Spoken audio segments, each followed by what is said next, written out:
Supreme কোর্টের নির্দেশে পশ্চিমবঙ্গের 26,000 শিক্ষক শিক্ষিকারা চাকরি হারানোর জন্য মুখ্যমন্ত্রীর পদত্যাগের দাবিতে রায়গঞ্জে আন্দোলনে নামলো এবিভিপি ছাত্র সংগঠন।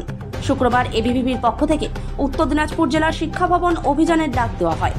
এদিন রায়গঞ্জের কর্ণজোড়া থেকে বিক্ষোভ মিছিল শুরু হয়, জেলার শিক্ষা ভবনের সামনে গিয়ে শেষ হয়। কোনো প্রকার অপ্রীতিকর ঘটনা রুখতে শিক্ষা ভবনের সামনে প্রচুর পুলিশ মোতায়েন করা হয়। এদিন পুলিশের সামনে হাওয়াই চটি ও সবুজ চুরি হাতে নিয়ে তীব্র প্রতিবাদ জানায় এবিভিপি। পাশাপাশি পুলিশ কর্মীদের ওপরে ফুল ছিটিয়ে সংবর্ধনা জানানো হয়। পুলিশের সাথে শুরু হয় ধস্তাধস্তি। এদিনের বিক্ষোভ কর্মসূচির নেতৃত্ব দেন এবিভিপির কেন্দ্রীয় কমিটির কার্য কমিটির সদস্য শুভব্রত অধিকারী। তিনি বলেন, রাজ্যে 26,000 শিক্ষক শিক্ষিকা ও শিক্ষাকর্মীদের চাকরি হারানোর জন্য একমাত্র দায়ী মুখ্যমন্ত্রী। সেই কারণে তার পদত্যাগ চাই। সেই কারণে শিক্ষা ভবন অভিযান। শুভব্রত অধিকারী, কেন্দ্রীয় কার্য সমিতির সদস্য এবিভিপি। আপনারা এখানে এলেন, কি ঘটনা ঘটল?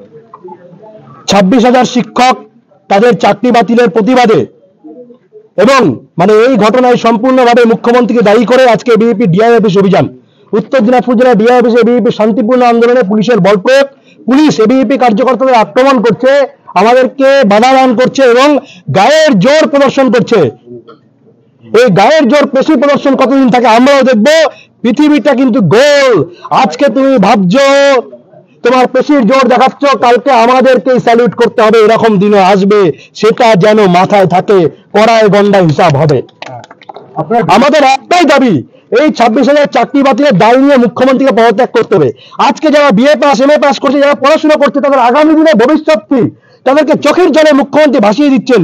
এই পরিস্থিতির একটাই কারণ, একটাই সমাধান, মুখ্যমন্ত্রীর পদত্যাগ।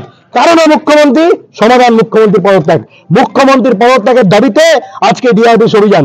যদি মুখ্যমন্ত্রী পদত্যাগ করেন তাহলে এই সমস্যার সমাধান সম্ভব। ঢুকতে পারলেন ভেতরে? দেখুন না কি হয়। খেলা ভাঙার খেলা তো আমরা খেলবো, আমরা তো বলেছি, আপনারা তো দেখছেন। গত 14 বছর ধরে এই পরিস্থিতির সামনে অভ্যস্ত হয়ে গেছি, আর এই পরিস্থিতিকে চ্যালেঞ্জ করে আমরা লড়াই করছি। গণতান্ত্রিক আন্দোলন। আজকে শিক্ষকরা মার খাচ্ছে, আমাদের ছাত্র হয়ে এই দৃশ্য দেখতে হচ্ছে, এই দৃশ্য বেদনার।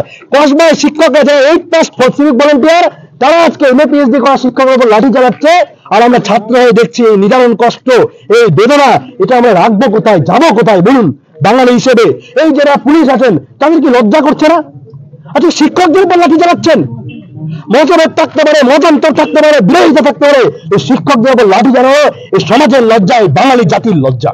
হাতে চুরি কেন আপনার হাতে? হাতে চুরি তৃণমূলের দলদাসত্বের প্রতীক, পুলিশকে উপহার দিতে। হাতে চুরি না, একটু হাওয়াই চটির পূজা হবে, সেটাও দেখতে পাবেন।